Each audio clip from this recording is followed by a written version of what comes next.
Hello, students. Yes, today is yet another day. Our topic today is on development of money and characteristics of money. Once again, my name is Johnson Oko, an associate professor of finance. I welcome you to class today. I expect once again your rapt attention. Thank you.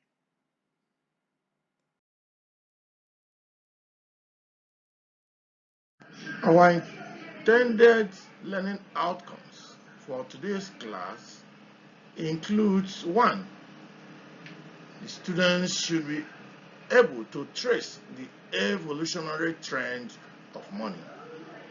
Two, the students should be able to state the functions of money, at least four functions of money. Then, thirdly, the students should be able to discuss the distinguishing characteristics of money. What actually makes money to be money? What are these features? At least five features of money. Then, lastly, the students should be able to explain the reasons for the demand for money. So, these are the intended learning outcomes of this lecture. By way of introduction, money as we know it today has gone through several phases in a long evolutionary process.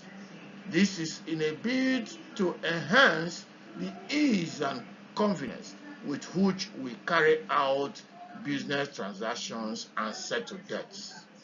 The term money is commonly used in the course of our daily activities, from our marketplaces to our schools and even from our homes. The concept of money resonates as a recurring decimal. It has become most popular yardstick with which we measure value and transact our business activities. To a layman, money may simply mean the physical cash with which he carries out his daily transactions. But to us as professionals, money covers the management of money or management of cash. Evolution of money. Now we are looking at the etymology of the word money. The word money was derived from the Latin word moneta, which was the surname of the Roman goddess of Juno, in whose temple at Rome money was coined. The evolution of money has passed through five stages depending upon the progress of human civilization at different times and places. We are now going to look at these stages of evolution of money. Firstly, we have the commodity money. Commodity money, owing to the high demand for certain commodities, such commodities come to be accepted as a means of exchange amongst individuals in a particular community. For instance, salt and cattle. These were widely used as commodity money. Closely related to this is the metallic money. With the discovery of metals, man began to fashion versatile tools and weapons that was previously made of stone with metals. Metal was treasured because of its cost of transportation, beauty, and divisibility. As a result of the popular demand for money, it became a major standard of value. Paper money and credit money.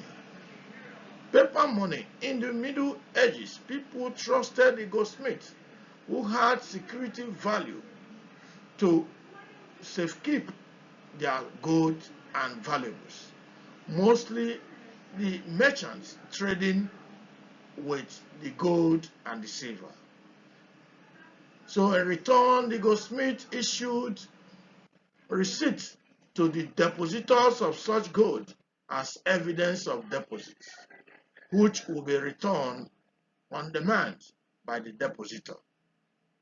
The IOU showing that the goldsmith owed the bearer of the note and the abstracted sum. Credit money. Credit money emerged almost the same time with paper money. People kept part of their cash as deposit with banks, which they could withdraw at the convenience through the checks, although the check is not money deposit, but it performs same functions as money. Electronic money or digital money.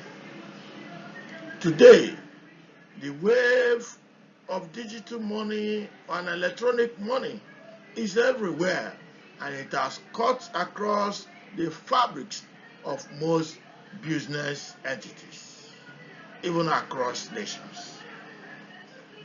Electronic store of monetary value as a technical device that may be widely used for making payments to other entities. E-money could be hardware-based or software-based, depending on the technology used to store the monetary value. So electronic digital money is different from physical cash or physical money, although they are similar in some respects. But electronic money allows for instantaneous and borderless transactions. What then is money? Simply put, money is anything that is generally acceptable for the purchase of goods and services. Some economists have defined money as anything generally acceptable for the payment of goods and services or settlement of debts. We have the institutional definition of money. From the economic standpoint, money is anything that is generally acceptable, and it must be backed up by the institutional force of law. The property of money is the most important factor owing to this argument of the definition of money based on the institutional dimension. We have that money is defined by meaning in the sense of wealth. It is also defined in the sense of property. It is also has its meaning in the sense of education. An example of institutional definition is that of Irving, who defined money as any property right which is generally acceptable in exchange. Functional definition of money. This, from the economic point of view, also define money by virtue of its functions or the functions it performs. And these functions are: 1. Money serving as a medium of exchange. Money serving as a store of value. Money serving as unit of account. And money serving as standard for deferred payments. So, having looked at some of these issues, it is now time for us to engage on class activity. Students, I expect that you should be able to identify 2 different ways money can be defined, and also discuss any one of them. Having looked at or having engaged on class activity, we will now go further to look at the characteristics of money. The characteristics of money are the basic features which anything that must serve as money must possess. These features include: 1.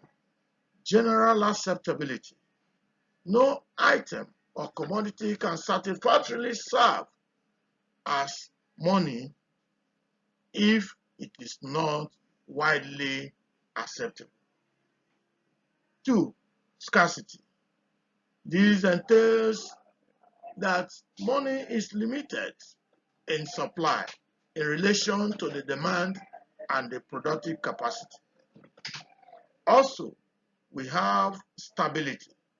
It is important that for anything to serve as money, it must be relatively stable. This is very important because money is supposed to be a store of value and a standard of the part.